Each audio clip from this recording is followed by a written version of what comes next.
and welcome to One Word a Day. I'm Sophie, your pilot into the universe of Chinese. Let's continue unpacking some Chinese expressions or idioms that are longer than 4 classical Chinese formations, but it has been adopted into everyday language that we use it so often that, I want to take a moment to appreciate such non-classical and kind of humorous expressions. Okay, so we have the package message under the humorous clothing. So that is just creating such funny image. This expression has a higher chance of survival of so many different expressions created every day, right, by different language users. So, okay, 对牛弹琴白费劲. Okay, honestly, as a Chinese language user, 对牛弹琴 is what I heard. Like, this is what I heard.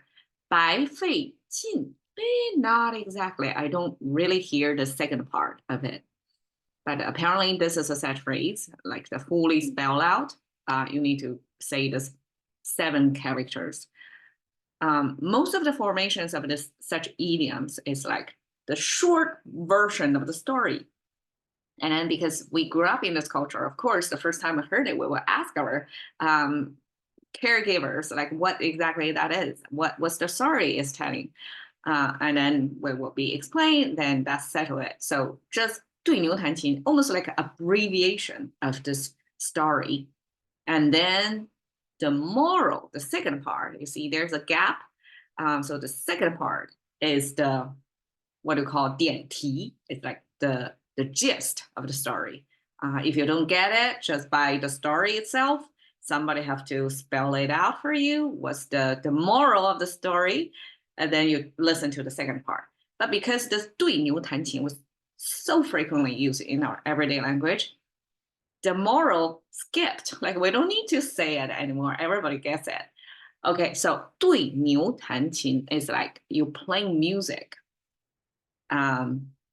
In this case, I translate the harp, but it's more likely Chinese traditional music as 古琴 or 古筝 is a pluck string, vertically laid out. So you probably have seen Oriental, either Japan, Korea, and Vietnamese. I learned all these East Asian countries share similar instruments, and they came from the same origin and then go to different regional flavors of that same instrument, but it's like a long harp thing.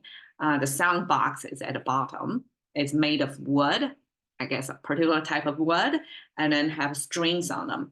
So 古琴, probably only a few strings. And then because it has this gliding capacity that you can just press the string on different part of the long instrument, the panel, you can create different pitches.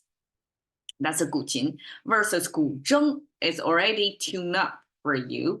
Each string is already sitting on top of the frets so that it's bridged above. And then one side is tuned. The other side is, the remainder of that string that doesn't really make harmony anymore. So the one side that's tuned is pentatonic tonation.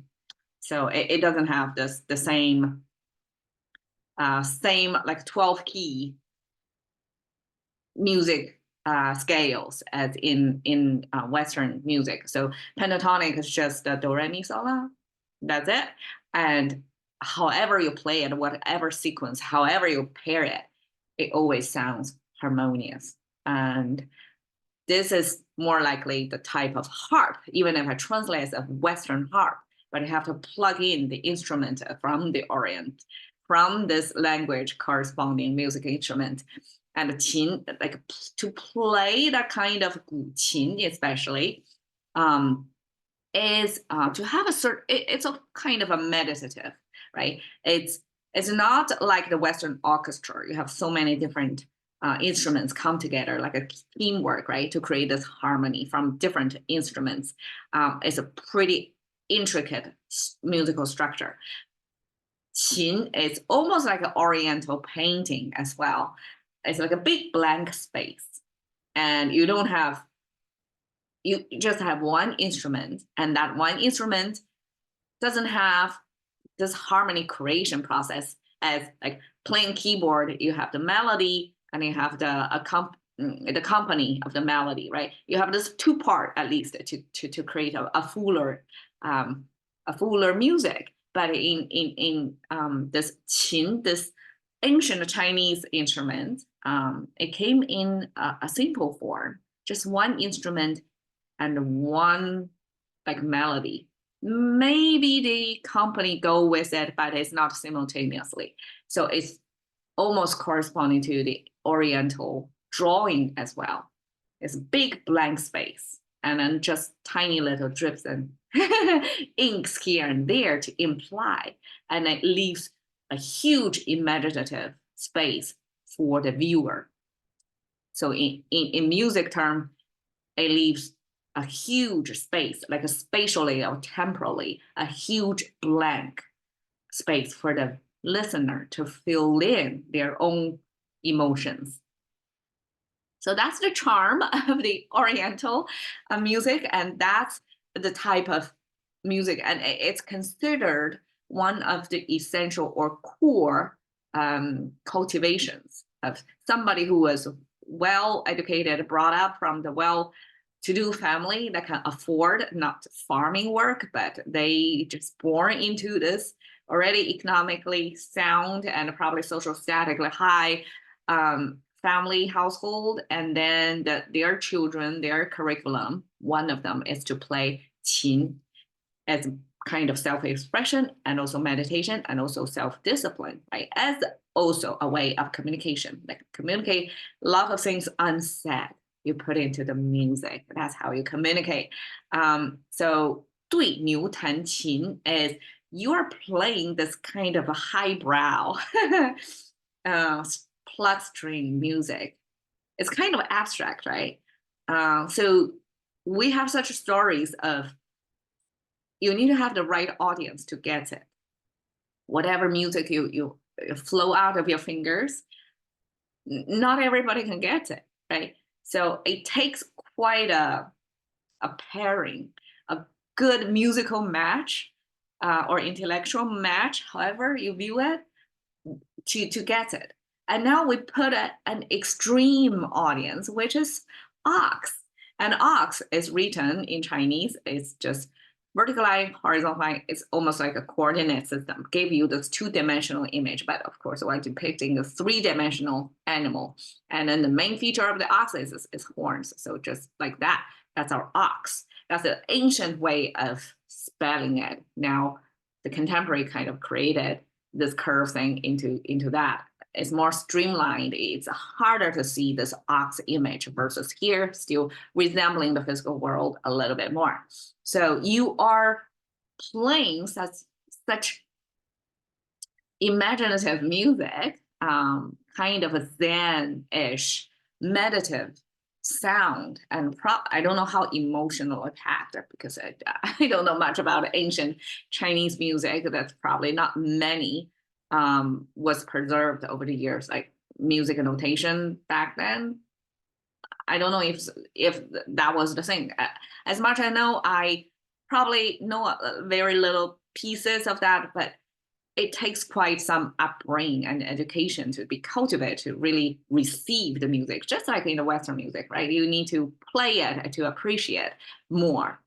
So this ox totally is not their target audience. It's guaranteed not getting it. So we make this dramatic case of you're playing this meditative music toward the ox, an animal.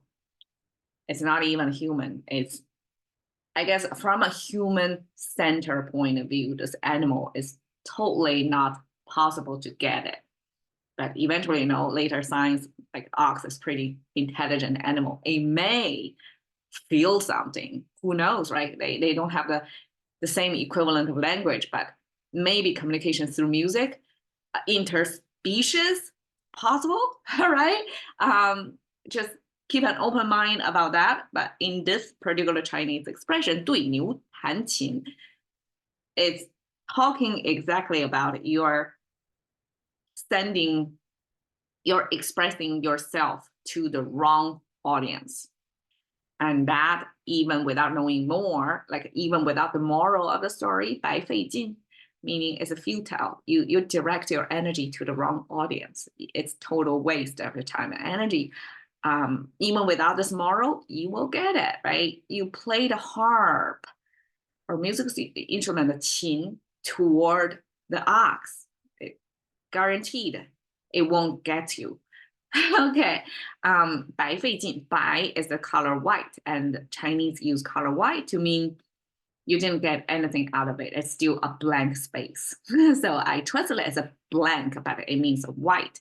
So there's no return from it. It's an investment with zero return, so to speak. So 白费劲, 费劲, like you're using, you're causing, you're spending. It has the money sign underneath, and that means it is monetary spending. But in this term, in this context, it is energy. You're spending your energy. And 对牛弹琴白费劲 simply means you're misdirecting your efforts. You're preaching to the wrong audience. Or I don't know. It's different, like a preaching to the choir, right? It's different from that expression. Preaching to the choir means the choir already heard your message 1,000 times. So you're wasting your energy in that way. But the choir gets it. They know it's a mature audience that already know everything you're preaching. Versus here is an audience who is animal-like, like ox, like totally out of this context of a human musical education world, that toward that ox figure. And then you're totally directing your efforts to the wrong audience. You're preaching to the wrong audience. Okay, so I'm just putting here, of this, apparently some music recording studio have this dog wearing this glasses that turn this dog image, like evoking some rock music, rock heads, to almost like personify the dog, as if the dog understands and shows off and swag this shades, as if the dogs can understand the music, as cool as the player of the music would want to be. So that forms a contrast of, in this picture is personification, is an effort to bring our beloved pet into our music, making music appreciation domain. It's like, it's part of the family, right? Therefore, it could possibly understand us, right? Versus the Chinese, like 对牛弹琴, is like complete shut up, complete communication or message incrossable. Like it's total wrong or misdirected effort, preaching to the wrong choir, so to speak.